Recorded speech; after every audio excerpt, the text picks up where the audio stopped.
ఇక్కడ నుంచి నీకు సినిమా ఉన్నది ముంగట. నేను అంటున్నా రేవంత్ రెడ్డిని అసెంబ్లీకి రా కేసీఆర్ అంటుండు. అరే నేను రేవంత్ రెడ్డిని అడుగుతున్నా, అసెంబ్లీకి రాగాదు, నీకు దమ్ముంటే రేవంత్ రెడ్డి నువ్వు లగచర్లకు రా. నీ సంగతి ఎందుకు కొడంగల్ చెప్తాను. నువ్వు దమ్ముంటే నువ్వు రా లగచర్లకు, సెక్యూరిటీ లేకుండా రారాబోయే నేను కూడా చూస్తా. నువ్వు వస్తావా రావో నాకు తెలియదు, కానీ నేను మాత్రం పక్కా కొడంగల్కి వస్తా, తొందరలోనే వస్తా. నీకు దమ్ముంటే ఆపకు. మళ్ళీ ఇట్లనే పోలీసులను అడ్డం పెట్టుకొని 4 అడుదిక్కుల పోలీసులు, ఇడిదిక్కుల పోలీసులు సంవత్సరంలో ఏం చేసిండ్రు అయ్యా అంటే, నేను లగచర్ల గిరిజనుల కోసం మహబాద్ పోయి మీటింగ్ పెడతా అంటే ఆడ పర్మిషన్ ఇయ్యాడు, మళ్ళా కోర్టుకోవాలి. రైతుల కోసం ధర్నా చేసుకుంటాం నల్లగొండల అంటే దానికి పర్మిషన్ ఇయ్యాడు, మళ్ళా కోర్టుకోవాలి.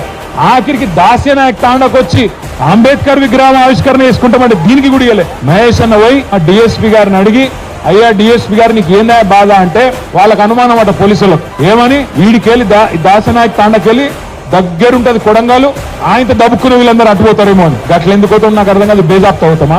బాజాప్తా పోతాం, ఖచ్చితంగా కొడంగల్ పోతాం. నీ సంగతి ఏందో చూస్తాం. భయపడి ఎందుకు పోతాం మనం? బాజాప్తా పోదాం, బ్రహ్మాండమైన మీటింగ్ కొడంగల్లో పెడతాం.